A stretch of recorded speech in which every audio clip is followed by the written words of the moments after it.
High রে, দিদির দেওরের প্রেমে হাবুডুবু খাচ্ছিলেন মহিলা। 15 বছর আগে বিয়ে হয়েছে, 3 সন্তানও রয়েছে। তারপরও মহিলা এমন অপকর্ম ঘটালেন যে গোটা গ্রাম জুড়ে ছিছি পড়ে গেল। হ্যাঁ, নিজের স্বামীকে ভুলে দিদির দেওরের প্রেমে হাবুডুবু খাচ্ছিলেন স্ত্রী, আর সেই প্রেমে পথের কাঁটা হয়ে দাঁড়াচ্ছিল স্বামী। তাই যাতে প্রেমে কোনো বাধা না আসে, ওই জন্য স্বামীকে নিয়ে কি করলেন স্ত্রী। কোথায় ঘটলো এই ঘটনা দেখুন।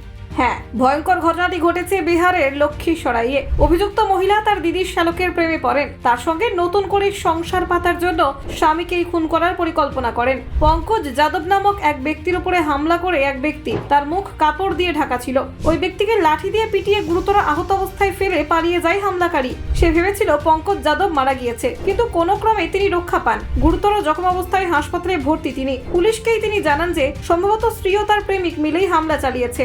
এরপর পুলিশ তদন্ত শুরু করে, জেরায় আহত ব্যক্তি স্ত্রী অপরাধ স্বীকার করে নেয়। জানা যায় অভিযুক্ত বিন্দু দেবীর বিবাহ বহির্ভূত সম্পর্ক ছিল, তার দিদির দেওর উদয় যাদবের সঙ্গে তার সম্পর্ক ছিল। স্বামী এই সম্পর্কের কথা জানতে পেরেই বিরোধিতা করেছিলেন, চরম অশান্তিও হয় তাদের মধ্যে। কিন্তু তারপরেও এই মহিলা ও তার প্রেমিক থামেননি। এরপরই স্বামীকে মেরে ফেলার পরিকল্পনা করেন দুজন মিলে। ঘটনার দিন পঙ্কজ বাড়ি থেকে বের হওয়ার পরই বিন্দু কুমারী তার প্রেমিকের কাছে স্বামীর লোকেশন পাঠিয়ে দেয়। সেই লোকেশন দেখে উদয় গিয়ে পঙ্কজের উপরে হামলা চালায়। পঙ্কজকে ব্যাপক মারধর করে আধমরা করে দিলেও লোকজন চলে আসায় সে ঘটনাস্থল থেকে পালিয়ে যায়। অভিযুক্ত উদয় পুলিশকে বলেছেন, 10 বছর ধরে আমরা একে অপরকে চিনি। আমাদের প্রেমের সম্পর্কে ওর স্বামী বাধা হয়ে দাঁড়িয়েছিল বলেই ও আমায় বলেছিল যে স্বামীকে মেরে ফেলো। পিস্তল কেনার জন্য 17,000 টাকাও দিয়েছিল।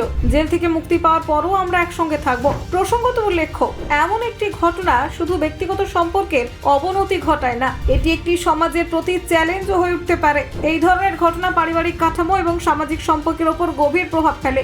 যেখানে প্রেম, বিশ্বাস এবং মর্যাদা মিলেমিশে থাকে, সেখানে একটি বিচ্ছিন্নতা সৃষ্টি হলেও তার সমগ্র পরিবারের জন্য অভিশাপ হয়ে ওঠে। মহিলা এবং তার স্বামী একসময় পিতৃত্বের বা মাতৃত্বের মতো গুরুত্বপূর্ণ বিষয়গুলি নিয়ে ভাবছিলেন, কিন্তু সেই ভাবনাগুলি আজ হারিয়ে গেছে। এই সম্পর্ক শুধু এক মহিলার জীবনের জন্য নয়, তার পারিবারিক পরিপ্রেক্ষিতে ব্যাপক প্রভাব ফেলতে পারে। এই ঘটনার মাধ্যমে আমরা শুধু একটি পরিবারের দুর্বলতা বা এক মহিলার প্রেমের গল্প শুনছি না, বরং এটি আমাদের সমাজের নানান দিকের অব্যাখ্যাত সত্যগুলো প্রকাশ করছে। সম্পর্ক, বিশ্বাস, প্রেম এবং স্বাধীনতার সংমিশ্রণ অনেক সময় জটিল হয়ে পড়ে, যা আমাদের নৈতিক মূল্যবোধকে চ্যালেঞ্জ জানায়। তাই সঠিক সিদ্ধান্ত নেওয়া এবং আত্মবিশ্বাসের সঙ্গে এগিয়ে চলা প্রত্যেক মানুষের জন্যই অত্যন্ত গুরুত্বপূর্ণ। Bureau report, news prime Times.